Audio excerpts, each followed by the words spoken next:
Hello everyone, today we're going to be running through the best decks for every single EX Pokemon in the game currently, including Lapras EX, and we're just going to run through the order that they appear in the Pokedex, so starting with Venusaur, ending with Lapras EX. If you guys want to see a particular build, I'm going to leave timestamps in the time bar down below, so feel free to skip around for the ones that you're interested in. As far as the format goes, we're going to do a quick run through of a deck. A lot of times we'll do an alternate deck that is also pretty decent. I'm going to highlight a couple of their strengths and weaknesses. It's going to be pretty quick and pretty snappy to make sure that we fit all of this in a good time frame. If you have questions about any of the decks, leave them in the comment section down below, and I will try to answer as many of them as I can. So starting off with Venusaur EX, his strengths are that he is big and tanky. He can tank a shot from any of the strong Pokemon that we're seeing besides like maybe Charizard. Anything else, he can tank a shot and then return fire. And so we also have the really strong supporter card with Erica being able to burst heal back up. He has some self-healing with Giant Bloom. This one pairs really well with Exeggutor EX. It can pair well with like Lilligant and Butterfree, but those are definitely slower decks. I would say shy away from those. If you have the Exeggutor, you get everything that you need in the tanky Exeggutor, regular Exeggutor body right off the jump. You have one energy that you have to attach to it, so you're pumping out a little bit of pressure, a little bit of damage, and then all the while you are building up your backline Venusaur to bring the game home. A couple of alternative builds for Venusaur, if you don't like the Exeggutor EX, would be the Lilligant version and the Butterfree version, both of which I think are a significant downgrade, but if you find those play lines enjoyable, absolutely take them for a spin. You're not going to lose anything. Now for Exeggutor EX, it has the same strength since it pairs with Venusaur, but if you want an alternate version, we have a Butterfree Exeggutor EX. So the main idea is that you have Exeggutor down early, and then you get Butterfree out to kind of overcome some of the constant damage that your Exeggutor is going to take, while all the while you're pumping out pretty consistent damage onto their front line and onto their Pokemon from the very start of the game. Next, we have Charizard EX, and there's really only one good way to build it, and that is with Moltres. This allows you to set up and get extra energy and generate extra energy onto your Charizard. With the Moltres, you want to always lead with Moltres if you can, and then start stacking that energy onto your Charmander so that you can evolve it. This one is very draw dependent on getting the Charizard. But if you are able to get the Charizard down, he is such a big, beefy, tanky unit coming in at 180 health, and then has the massive Crimson Storm, which can pretty much, I think, one-shot any card in the game right now. And so if you have him set up, he is a force to be reckoned with. The downside is that he is relatively slow. Now, just because Charizard's best deck was with Moltres doesn't mean that is the best Moltres deck, as we'll see here in just a second.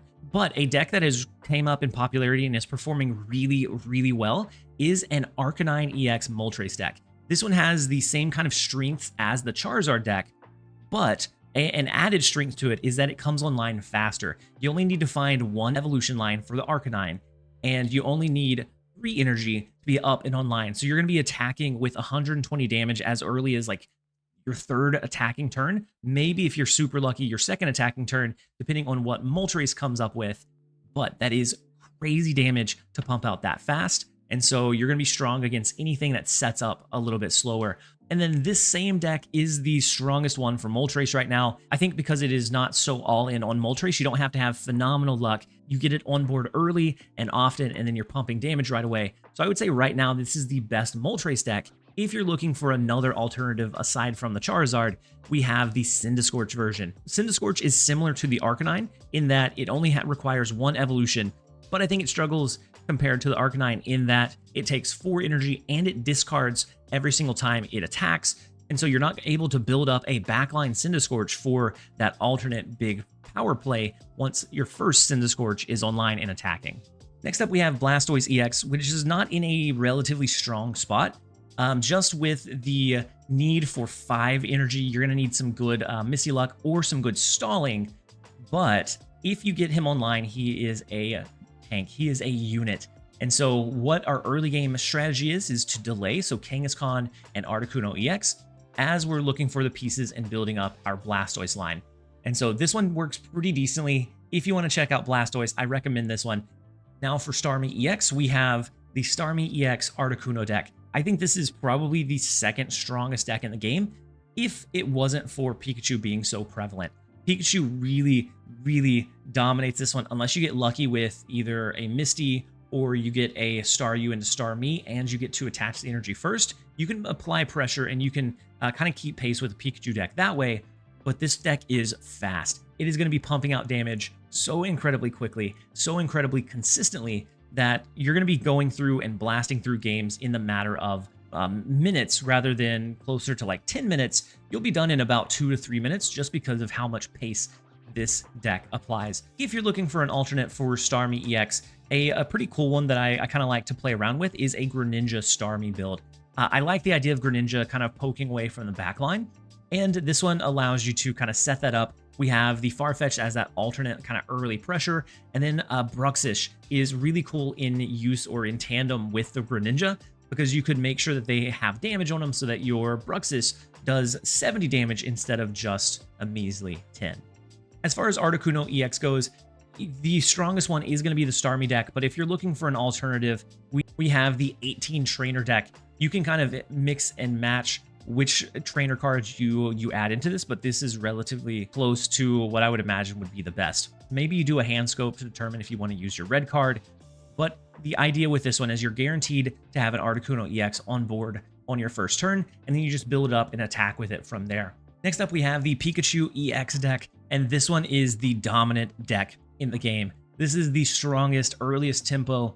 There's a couple of decks that do well against this one, but have bad matchups into just about everything else in the meta, and so you don't really see those kind of rise up too much. I'm looking at things like the Machamp deck. Does really well into Pikachu EX, but if Pikachu goes first or attacks first, so if they go second, then you're still going to have a very, very hard time keeping pace. There are a couple of different versions. Lately, this has been the kind of finesse that has been showing the most strength, especially in tournament play, and that is a Zebstrika, Pincurchin, and then your Pikachu and Zapdos. This one has the ability to stall if you're in just a Hail Mary situation where you're about to lose. Pincurchin can sometimes stall you for that extra turn so that you can build up the Zapdos. You can build up the Pikachu. You can draw into the resources you need. The Zebstrika can make sure that you can knock out any of those pesky backline Pokemon from the opponent, and of course it attacks on turn 1. So if you happen to be going against a water deck, you're going to be applying that pressure very quickly and very early on. If you're looking for an alternative, we have the Electro line. This was super common for the first couple of weeks of the game. We've slowly started transitioning into the Zebstrika version, but the advantage of the Electrode is that it has a free retreat cost. And so you can pretty easily dodge a Sabrina, you get your damage out early and often, and then you're very versatile in what Pokemon you have up front in the front line so that they are the ones taking damage, and it just has that versatility. Another alternative is the Magneton Raichu. I don't personally enjoy this one all that much. You can sometimes get a good use out of Raichu, but I think more often than not, you're sacrificing that consistent early game damage for a potential late game burst with the Lieutenant Surge Raichu. And so Magneton is able to generate that additional energy so that you can have the extra on the board for Lieutenant Surge to redirect into your Raichu. But again, I think this one is a little bit more niche. If it sets up just perfectly, then yes, you can do a lot more burst than the other deck. But I think to do that, it sacrifices some of the early game consistency more often than not. Next up, we have one that just hasn't really found a place in the meta, and that is Gengar EX. Now, Gengar is one of those that he's an EX Pokemon, but his attack isn't going to one-shot KO anything, and his health is relatively low-ish for a Stage 2, coming in at 170, but it has the cool ability where the opponent cannot use any supporter cards, and so that means they're not going to be able to do Giovanni. They can't do Professor's Research if they haven't drawn into it at that point. They can't force you out with Sabrina, and a couple of other cool restrictive things. But to be able to get this online, you're going to need to stall for a bit of time.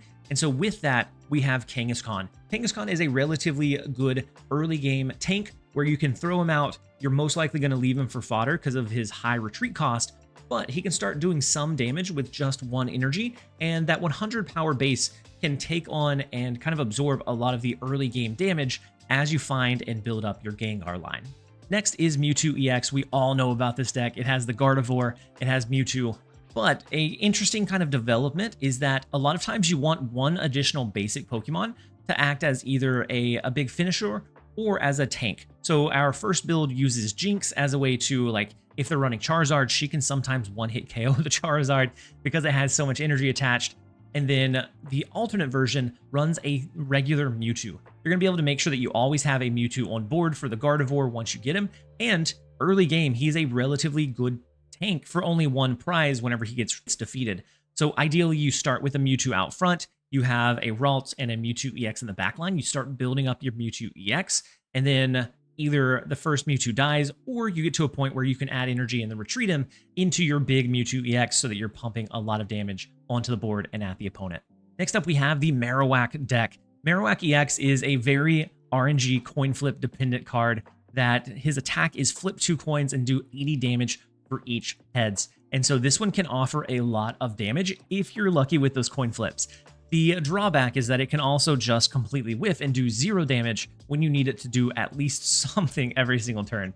And so if you're feeling lucky, Marowak EX is always a really fun way to go about it. This one is strong into the Pikachu deck because we have that typing advantage, and we have the Sand Slash, which is kind of a little bit of a consistency piece, so you have that guaranteed ability to do at least 70 damage. And then we have Hitmonlee to kind of attack any of the opponent's backline if they kind of retreated out and are hiding it. As far as the alternate goes, we have a Machamp deck, which Machamp is especially strong into Pikachu because the Machamp EX evolution is one of the best curves in the game.